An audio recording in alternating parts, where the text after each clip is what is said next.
met you too, and appreciate hearing you on the Linkpoon app too. So welcome to the group. Oh, thanks. Steve, you're the last one in the row here. Tell us a little bit about what got you into ham radio and what drew you into the VoIP side of things. Well, I started into radio with CB back in 1974, 1975. My older brother, 6 years older than me, was on CB, and I fell in love with it. And everybody in the neighborhood had an antenna on the roof, literally, and an antenna on their car. And that was our social media. That's how we kept in touch. Everybody talked to everybody. We all were interconnected, and we all knew where we were. And it was the most fun I could remember, up to that short time in my life. And as I got older, I started seeing these handheld radios, 2-meter handheld radios at Heathkit, where you would buy the kits and build them. And I was like, what's this all about? And I learned about repeaters and how you could use this little handheld radio to talk these long distances with the assistance of a repeater. And I was fascinated with that concept because CB with 4 watts, amplitude modulation, modest antenna, you're going to maybe talk 1 or 2 or 3 towns over, depending if you're lucky.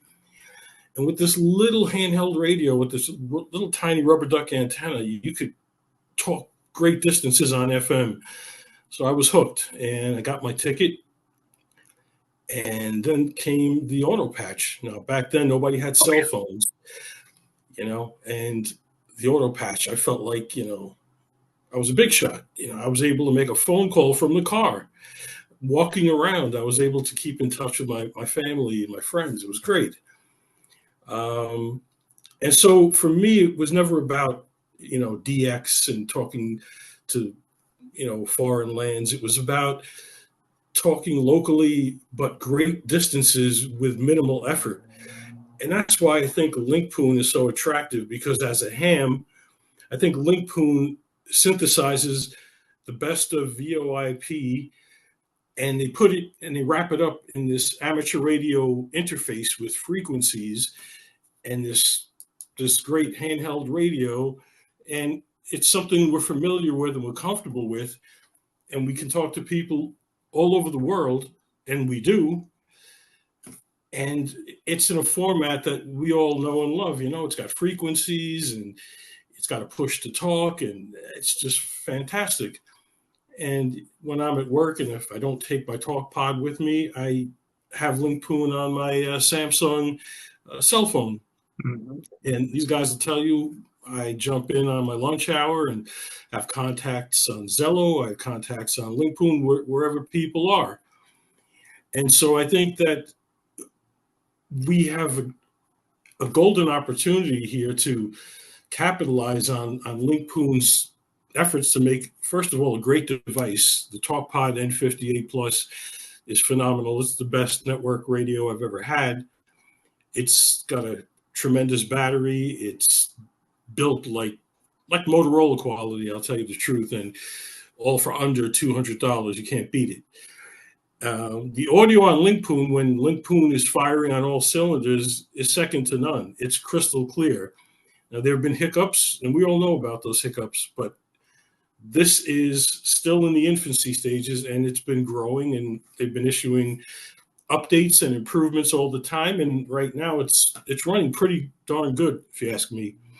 And I think it's only going to get better from here.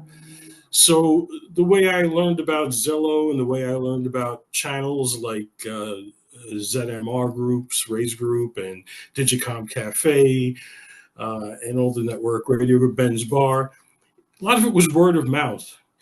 A friend says, hey, have you heard about this? Ben told me about Linkpoon. I didn't know anything about it. He goes, hey, Steve, have you heard about this new thing? I said, what are you talking about? Ben told me where to go and download it, and one thing led to the other, and now I got 2 of these devices. So I'm in love with it. It's in a form factor that I'm extremely comfortable with. I sit on the sofa, I take it up to the bedroom, I bring it with me outside, and I talk to people all over the place, and you become familiar with each other, and you become friends, and you build these lasting friendships. I met Denny somehow, some way, somewhere, and ended up on Digicomm Cafe and lost touch for a little bit due to life getting in the way and me not being active. And here we are years later, and it's like we never missed a beat. Right. Denny knows me, and I know Denny, and we didn't have to say, hey, you sound familiar. No, we knew who we were. That's what I love about this hobby. So I look forward to making more friendships through Linkpoon. I look forward to talking to people and having meaningful roundtable discussions, generating activity. And I'll say the word a lot of people don't like, a net. A lot of people are mic shy, and they need the excuse to key up. And if you listen to any net, and I told this to Ray, they like to come on just to say, hey, you know, got nothing to report. It was a nice day. I hope everybody had a good week. Back to net control. But that's their reason for talking, because they don't know how to start a conversation, which is natural. A lot of people don't. So we got to give people a reason to key up. And if we give people a reason to key up, it can lead to other things. Graham, who does the ZMR Friendship Net, he's a master at dragging people in. He won't just let you say something and then say 73. He'll listen to what you said, and then he'll reply to it, and he'll say, oh, so you're going for a treatment for your skin. Could you let me know a little bit more about that?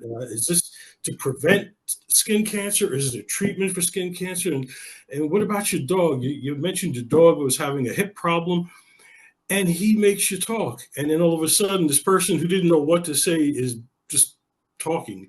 So if we can do that on Linkpoon, some kind of informal, just get together and key up, I think it would be great. I look forward to more of that and to see what comes down the road from these good people at Talkpod and Linkpoon and